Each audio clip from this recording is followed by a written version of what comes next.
How to message someone on threads. Hey everyone, welcome back to the channel.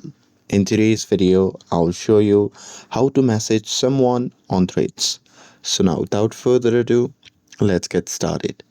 So here first thing first, open the Threads app on your phone and make sure that you're logged in to your account.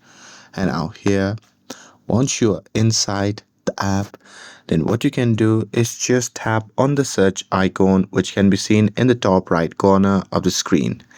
And now here you can simply search for the person that you want to message, and once you have searched for it you can just tap on the profile to open it.